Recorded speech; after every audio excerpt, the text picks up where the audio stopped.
Welcome my channel. నేను మాధవి. ఎలా ఉన్నారు? బాగున్నారా? ఈరోజు అయితే నేను ఒకైతే వంట చేస్తున్నానండి. అది అలాగే మీకు వీడియో చేద్దామన్నట్లుగా అనిపించింది, చేస్తున్నా. చూసారు కదా, దొండకాయలండి. దొండకాయలు, కొద్దిగా వంకాయలు ఉన్నాయి నా దగ్గర. వీటితో అయితే మసాలా చేద్దాం అనుకుంటున్నాను. ఎలాగో చేస్తున్నాను కదా, మీకు కూడా చూపించినట్లు ఉంటుందని. చూసారుగా ఫ్రెండ్స్, వంకాయలు, దొండకాయలు. ఫస్ట్ అయితే దొండకాయలు ఇలా కట్ చేసుకొని కొద్దిగా కడుక్కొని వాటర్ వేసుకొని దీంట్లో కొద్దిగా సాల్ట్ వేసుకొని అయితే ఉడికించుకుందామండి. కొద్దిగా నేను సాల్ట్ వేసుకుంటున్నాను. ఇవైతే పొయ్యి మీద పెట్టుకొని పెట్టుకుందాం కాసేపు. గ్యాస్ పైన అయితే పెట్టుకున్నానండి. కొద్దిగా అయితే ఉడకనిద్దాం. మనకు వంకాయలు తొందరగానే మగ్గుతాయి, కానీ దొండకాయ కొంచెం లేట్ అవుతుంది కదా, అందుకోసమే కొద్దిగా ఫ్రై అయితే ఉడకనిద్దామండి. దొండకాయలు మనకు ఉడికే లోపు అయితే మనము కొద్దిగా పల్లీలు అయితే వేయించుకుందామండి. కొద్దిగా పల్లీలు వేసుకుంటున్నాను. కొద్దిగా పల్లీలు అయితే వేయించుకుందాం. పల్లీలు అయితే కొంచెం వేగనిద్దామండి.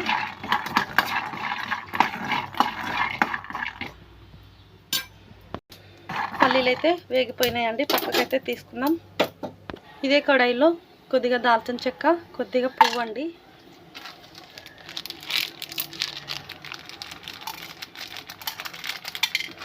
కొద్దిగా లవంగాలండి, కొద్దిగా అయితే ఫ్రై చేసుకుందాం. దీంట్లోనే కొద్దిగా శనగపప్పు అండి, ఇది కూడా ఫ్రై చేసుకోవాలి. మనకు శనగపప్పు కూడా వేగిపోయిందండి. ఇది కూడా తీసుకుందాం పక్కకి. ఇదైతే పక్కన పెట్టుకుందాం. నా దగ్గర కొబ్బరి లేదండి, కొబ్బరి పొడి ఉంది. నేను కొబ్బరి పొడి వేసుకుంటున్నాను. మీ దగ్గర కొబ్బరి ఉంటే మీరైతే కొబ్బరి కూడా వేసుకొని వేయించుకొని పక్కన పెట్టేసుకోండి. దీన్ని అయితే మసాలా చేసుకుందాం. దీనైతే పొడి చేసుకొని పక్కన పెట్టుకుందాం. దొండకాయలు అయితే కొంచెం మగ్గినాయండి. ఇందులోనే కొద్దిగా వంకాయలు కూడా వేసుకుందాం. కొంచెం ఇవి తొందరగా మగ్గిపోతాయి, అవి కొంచెం లేటుగా మగ్గడం వల్ల నేను కొద్దిగా అవి ఉడికిన తర్వాత వేసాను. చూసారు కదా, ఇవి కూడా కొద్దిగా మగ్గనిస్తాం. ఈ లోపు అయితే మనం ఇందాక వేయించి పెట్టుకున్న మసాలాలు అయితే చూసారు కదండి, ఇందాక వేయించి పెట్టుకున్న పప్పులు, కొద్దిగా టమాటా, పుదీనా, కొత్తిమీర అయితే మిక్సీ వేసుకుందాం. మిక్సీలో అయితే వేసుకుందాం. ఫస్ట్ అయితే ఇది కొద్దిగా పట్టిన తర్వాత మళ్ళీ టమాటాలు వేసుకుందామండి. ఇలా పొడి చేసుకున్నాను కదండి. ఇప్పుడైతే కొత్తిమీర, పుదీనా ఇవైతే వేసుకుందాం. ఇందులోనే టమాటా, కొత్తిమీర, పుదీనా అయితే వేసుకున్నానండి. ఇది కూడా మెత్తని పేస్ట్ లాగా అయితే చేసుకుందాం. తగినన్ని వాటర్ వేసుకొని ఒకసారి అయితే చూద్దామండి. ఇలా కొద్దిగా మగ్గితే సరిపోతుంది. ఇవైతే పక్కన అయితే తీసి అయితే గ్యాస్ ఆఫ్ చేసి పక్కన పెట్టుకుందాం. చూసారు కదండి, ఇవైతే పక్కన పెట్టుకుందాం. కొంచెం అయితే ఫ్రై చేసుకుందాం. మళ్ళీ ఒకసారి గ్యాస్ పైన అయితే కడాయి పెట్టుకొని కొద్దిగా ఆయిల్ అయితే వేసుకొని దొండకాయలు, వంకాయలు అయితే ఫ్రై చేసుకొని పక్కన పెట్టుకుందాం. ఆయిల్ అయితే వేడెక్కనిద్దాం. ఆయిల్ అయితే వేడెక్కిందండి. మనం ఇందాక ఉడికించి పెట్టుకున్న దొండకాయలు అయితే వేసుకొని కొద్దిసేపు అయితే ఫ్రై చేసుకుందాం.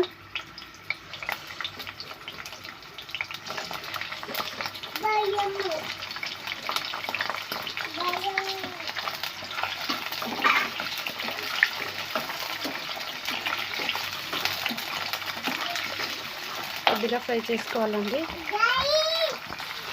మనకి ఇలా చేసుకోవడం వల్ల దొండకాయ మసాలా తొందరగా అయిపోతుందండి. ఉడికించి ఇలా ఫ్రై చేసుకొని పెట్టుకోవడం వల్ల ఈజీగా అయిపోతుంది. చూసారు కదా, కొద్దిగా ఫ్రై చేసుకుంటే సరిపోతుంది. ఇందులోనే వంకాయలు కూడా వేసుకుంటున్నామండి. ఇప్పుడు ఇది రెండు కొంచెం ఫ్రై చేసుకుందాం, సరిపోతుంది. వంకాయలు బాగానే ఉడికిపోయినాయండి. కొంచెం ఆయిల్ ఫ్రై చేసుకుంటే వేరే లాగుంటుంది కదా, కొంచెం ఫ్రై చేసుకొని తీసేసుకుందాం. చూసారు కదండి, వేగిపోయినాయి. పక్కనైతే తీసుకొని పక్కన పెట్టేసుకుందాం.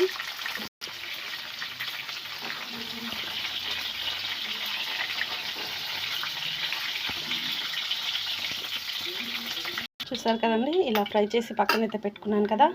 ఇదే ఆయిల్లో కొద్దిగా పచ్చిమిర్చి, కొద్దిగా ఉల్లిగడ్డలు వేసుకొని ఫ్రై చేసుకోవాలి.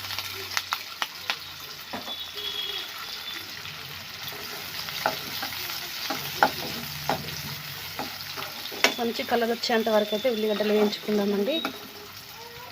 ఇందులోనే కొద్దిగా అల్లం వెల్లి పేస్ట్ వేసుకుంటామండి. ఒకసారి అయితే ఫ్రై చేసుకుందాం.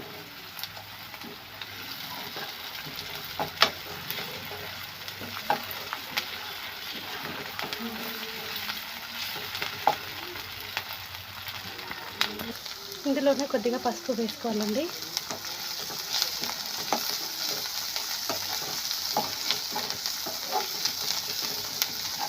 బాగా అయితే ఫ్రై చేద్దాం.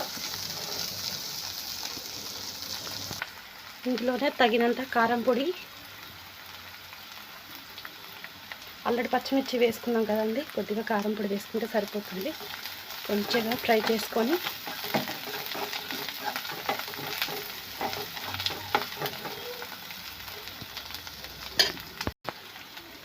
కారం అయితే వేగిపోయిందండి. ఇందాక పట్టి పెట్టుకున్న మసాలా పేస్ట్ వేసుకున్నాం.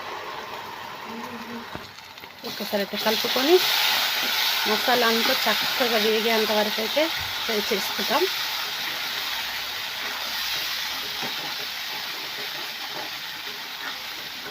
మసాలా అన్నది చక్కగా వేగాలండి.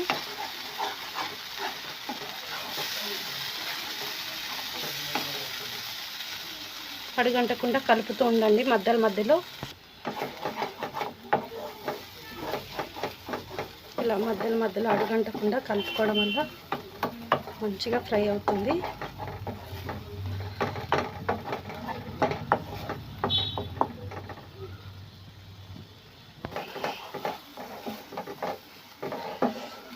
ఇది మొత్తం ఫ్రై అవ్వాలండి.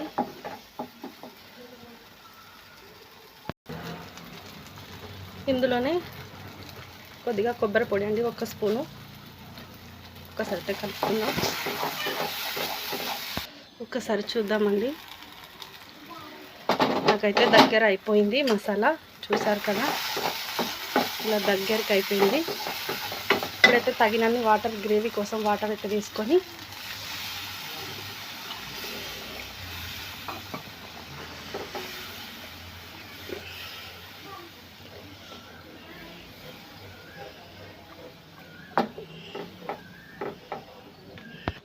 ఆల్రెడీ దొండకాయలకు వేసుకున్నామండి ఉడకపెట్టుకునేటప్పుడు. ఇప్పుడైతే గ్రేవీ కోసం కొద్దిగా సాల్ట్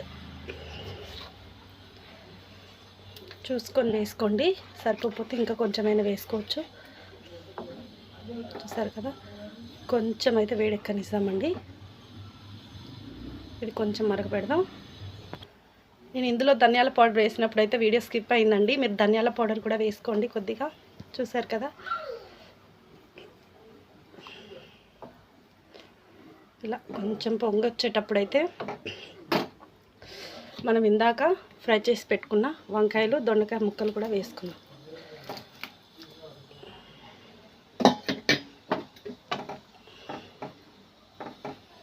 మనకి వీటికి మసాలా పట్టేంతవరకు అయితే మూత పెట్టుకొని దగ్గరికి అయ్యేంతవరకు ఉడికించుకుందామండి. మనకి మసాలా అయితే రెడీ అయిపోయింది.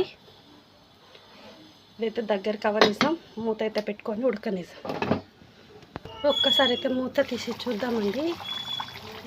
చూసారు కదా, మంచిగా ఉడికి మనకైతే ఆయిల్ బయటకు వచ్చింది. ఇలా ఉడికితే సరిపోతుంది. చూసారు కదా, ఇలా ఉడకాలండి. ఇప్పుడైతే గ్యాస్ అయితే ఆఫ్ చేసుకుందాం. చూసారు కదా, దొండకాయ మసాలా కర్రీ చాలా బాగుంటుంది. రోటీ, చపాతీ, పరోటాలకైనా, రైస్లోకైనా, చాలా బగారా రైస్లోకి బాగుంటుంది. ఒకసారి ట్రై చేయండి. నచ్చినట్లయితే లైక్ చేయండి. ఫస్ట్ టైం మన ఛానల్ ఎవరైనా చూస్తుంటే సబ్స్క్రైబ్ చేసుకోండి ఫ్రెండ్స్. ఇంకొక వంటతో మీ ముందుంటా. వండుకొని తిన్న తర్వాత ఎలా ఉందో కామెంట్ చేయండి.